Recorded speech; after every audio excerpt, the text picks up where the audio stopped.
Hello friends, welcome to my channel. இன்றைக்கி பார்த்திங்கன்னா நம்ம சின்ன பிள்ளையில் நிறைய சாப்பிட்ருப்போம் உப்பு உருண்டை. அந்த ரெசிபி தான் இன்றைக்கி வீடியோவில் போட்டிருக்கேன். ரொம்பவே சூப்பராக இருக்கும். மெஷர்மெண்ட்டோடு சொல்லியிருக்கேன். ஸோ வீடியோவை ஸ்கிப் பண்ணாமல் பாருங்கள்.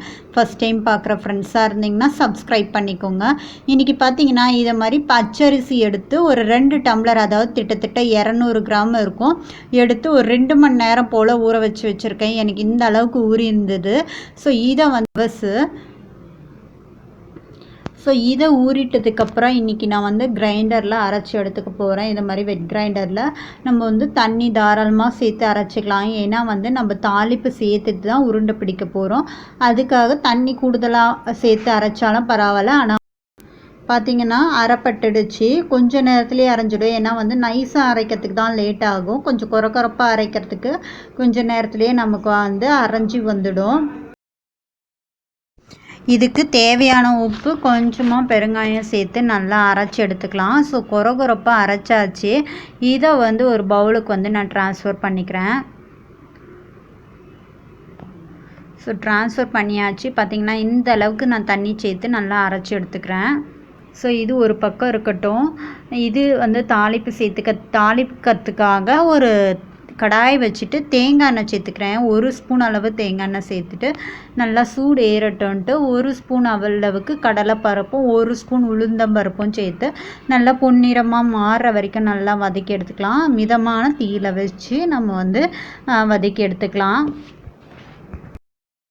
இப்போ வரமிளகாய் எடுத்து நான் விதைலாம் எடுத்துகிட்டு சின்ன சின்னதாக கட் பண்ணி சேர்த்துக்கிறேன். நம்ம உருண்டை பிடிக்கிறதுக்கு ஈஸியாக இருக்கும். அதனால் சின்ன சின்னதாக இதை மாதிரி கட் பண்ணி நல்லா சேர்த்து வதக்கி எடுத்துக்கலாம். இப்போது இது கூட ஒரு வெங்காயம் சின்ன சின்னதாக கட் பண்ணதும் கொஞ்சமாக கருவேப்பிலை கொத்தமல்லியும் சேர்த்து நல்லா வதக்கி எடுத்துக்கலாம்.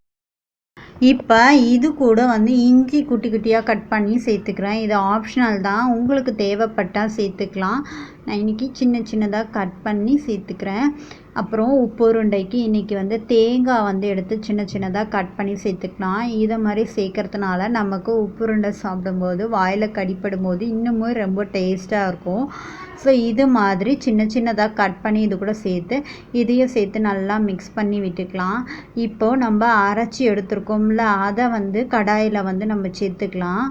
ஸோ ஒரு தடவை நல்லா கலந்து விட்டுட்டு சேர்த்துக்கலாம். ஏன்னா அடியில் அந்த மாவு திக்காக தங்கியிருக்கும். அதனால் கலந்து விட்டுட்டு இதை மாதிரி சேர்த்ததுக்கப்புறம் கை விடாமல் கலந்துகிட்டே வரணும். ஸோ இந்த பக்குவம் ஆகிற வரைக்கும் நம்ம கலந்து விட்டுக்கணும். இப்போ இந்த மாவு வெந்துடுச்சான்னு எப்படி செக் பண்ணலான்னா, இந்த மாதிரி கையில் தொட்டுன்னா நமக்கு ஒட்டாமல் இருக்கணும். அப்போ தான் நமக்கு உப்பு உருண்டை ஸ்டீம் பண்ணுற அளவுக்கு வெந்திருக்கு அப்படின்ட்டு அர்த்தம். ஸோ இப்போ இதை நமக்கு சின்ன சின்ன பாலாக எடுத்து உருட்டி எடுத்துக்கலாம் ஆற வச்சதுக்கப்புறம். உங்களுக்கு எந்த சைஸில் பால்ஸ் வேணுமோ, உருண்டை வேணுமோ அந்த சைஸில் உருட்டிக்கலாம். நான் இன்றைக்கி ஒரு மீடியம் சைஸ் சின்ன சின்னதாக உருட்டி எடுத்துக்கிறேன். ஸோ கொஞ்சம் சூடாக இருக்கும். மேலே இருக்கிற மாவை எடுத்து நம்ம உருட்டி எடுத்துக்கலாம். ஸோ எல்லாத்தையும் இதை மாதிரி உருட்டி எடுத்துக்கலாம். எனக்கு இன்றைக்கி 2 டம்ளர் 200 கிராம் அரிசி சேர்த்துருந்தேன். இதில் எனக்கு 15லேருந்து ஒரு 20 உப்பு உருண்டை அளவுக்கு வந்திருந்தது. இதை நம்ம என்ன பண்ணலான்னா, இட்லி பானையில் தான் நம்ம ஸ்டீம் பண்ணிக்க போகிறோம். உங்கள்கிட்ட ஸ்டீமர் இருந்ததுன்னா அதில் கூட ஸ்டீம் பண்ணிக்கலாம்.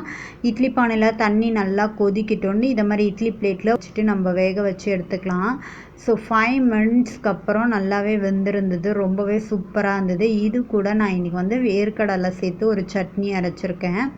உங்களுக்கு விருப்பப்பட்டாங்கன்னா நீங்கள் கார சட்னி கூட இது கூட ரொம்பவே சூப்பராக இருக்கும். ஓகே ஃப்ரெண்ட்ஸ், இன்றைக்கி சூப்பரான ஒரு உப்புருண்டை தான் செஞ்சு காட்டியிருந்தேன். கண்டிப்பாக ட்ரை பண்ணி பாருங்கள். இந்த வீடியோ பிடிச்சிருந்ததுன்னா இந்த வீடியோவுக்கு ஒரு லைக் பண்ணிக்கோங்க. தேங்க்யூ.